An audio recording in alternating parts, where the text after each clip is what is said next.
Looking at, this is the review of the basics for the Advanced Excel course.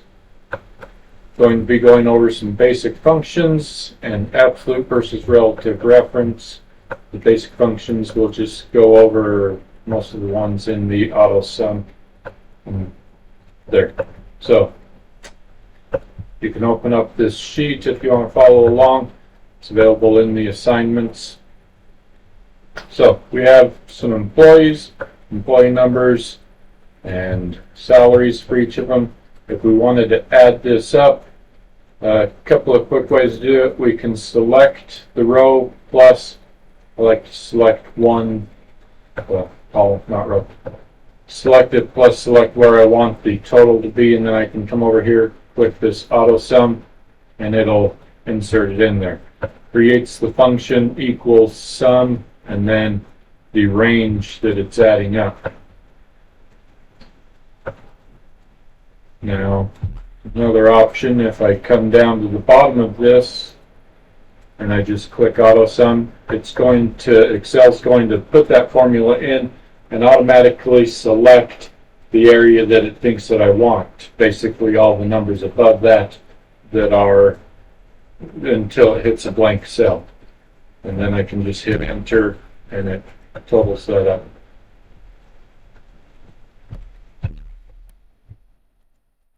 Another option, I select all this, come to drop down. If I want to find the average, click on average on that auto sum drop down. So then it gives me the function equals average. Another option, count numbers. Select that, it selects all the info, the function is equals count. Enter, there's 32. If one of these happens to be text, an A instead of something, then notice it drops to 31. I have a N in there, down to 30. So count equals count just counts all of the cells that have a number in them. I can change that to count A, which counts the number of cells in a range that are not empty. If I hit enter, then it jumps back up to the 32 because now it's counting those ones that have text in them. So count versus count A there. I'll go to this menu to get back to my number.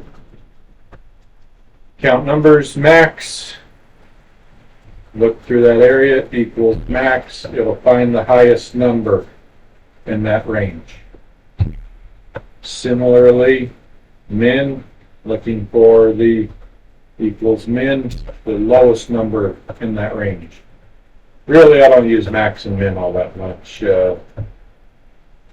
Average on occasion. Count numbers, I do have a spreadsheet that has that as a function in it. The count A on occasion. Oh, that's some stuff. That is to use our auto sum. Now, as another item, we were looking at these and they were all numbers that we wanted to add up also. If I select all of this and I select an extra row and an extra column and I auto sum, what it's going to do is say, okay, I figure you want to add up that direction, so it adds that direction all the way down, and it adds up, since I had the bottom selected, then it adds up all the way down, and then this one sums up all the way, no, it's going this way, so whichever way. So that's another item if you want to be able to take and have all the way, both directions added up quickly. You can do that. So, those are some basic functions. We'll mark that off as being done. Absolute versus relative reference. Huge thing to know in Excel. Absolute references versus relative references. So, if I auto sum this, It's taking some of this and this. Now, if I quick fill this function downwards, it's going to use relative references. So start off looking at this one and this one to equal this. I moved this down one, so it moved down one what it was looking for.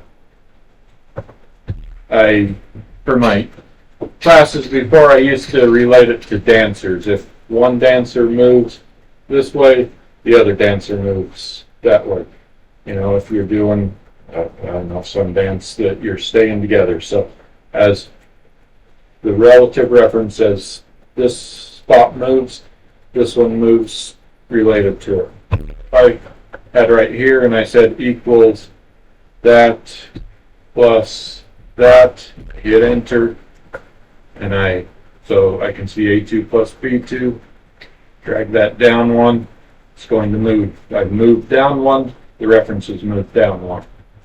So that's relative reference. They're moving relative to each other. Absolute reference.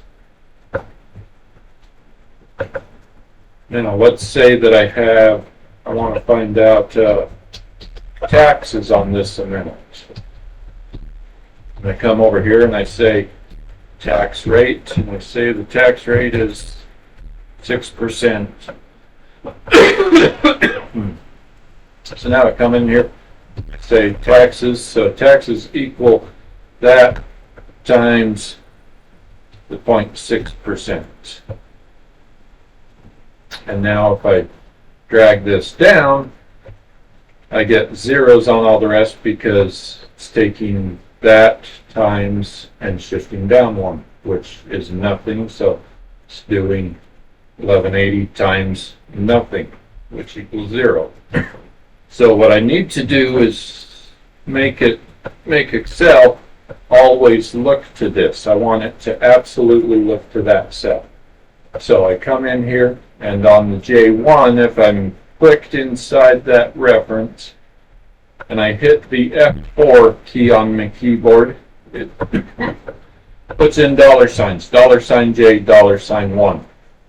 What those $signs mean is do not change. And if I hit F4 again, it'll shift J, $1, so then the 1 is not changing, but the J would. Hit it again, $J, 1, so the J would not change, but the 1 would. And then I hit it again, and we're back to normal. So if I hit F4 once, $J, $1, hit enter, and now quick fill that. Now it fills all that information in, and we can see our B2 is relative as I move down, shifting to B3. But my J1, the absolute reference, stays the same. So, when would we want to have just part of this stay the same? I use that on occasion for some things. So if I had taxes, I wanted to say tax rate 0.06, 0.0125 or so, probably push for Medicare rate, and I have we call PERS 0.28.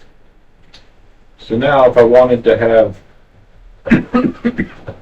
tax rate, and I want to consider this like Medicare PERS, I have my rates over here.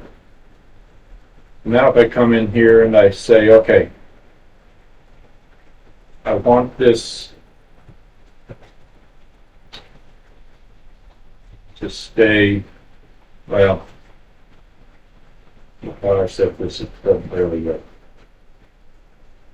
Because I want it to always stay on the 1. I want my J to move. So if I take, so J $1. I want it to stay on row 1 all the time, but I want to be able to move to J, K, and L. That works. So if I hit enter on that, I delete all these ones below.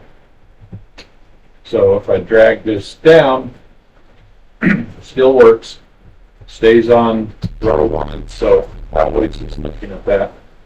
Now if I quick fill it this direction, then it moves to the K1 and to the L1. Then I can drag those down and they shift always K1, always L1. And so have it looking to those.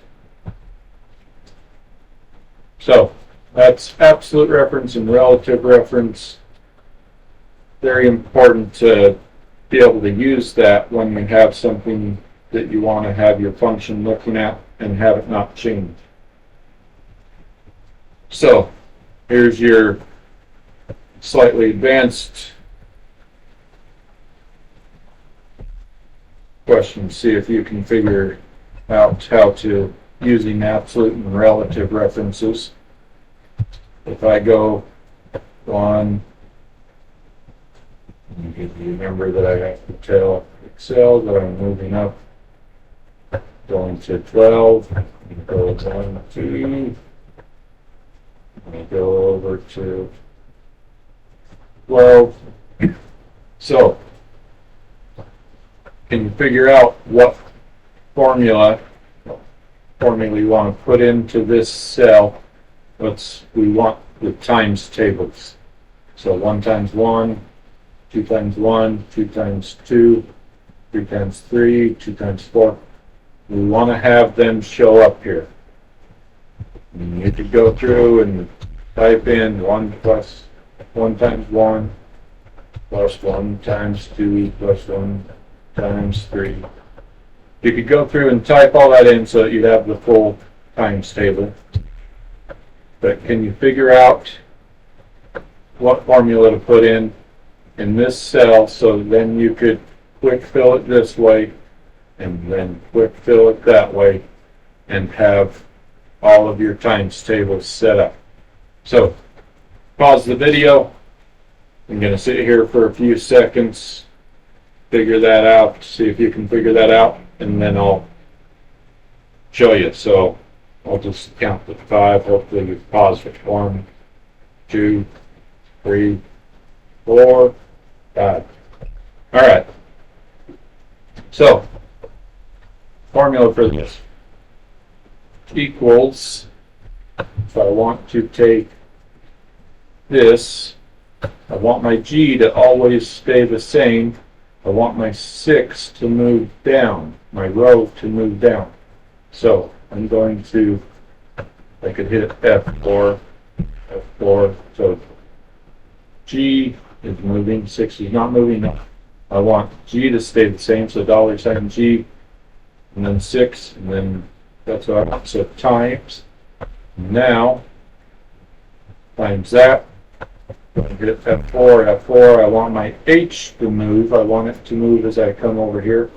But I want my 5, I want it to always look at this row. So $H5. Hit enter. Now if I quick fill that over and quick fill it down, so come look at this very bottom corner. So G17, so it's sticking with that one.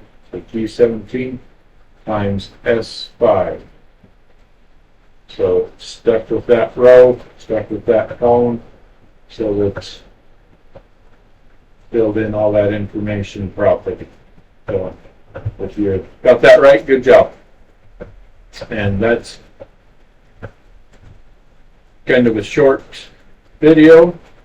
Well, not too short, but there's your basic functions and absolute references.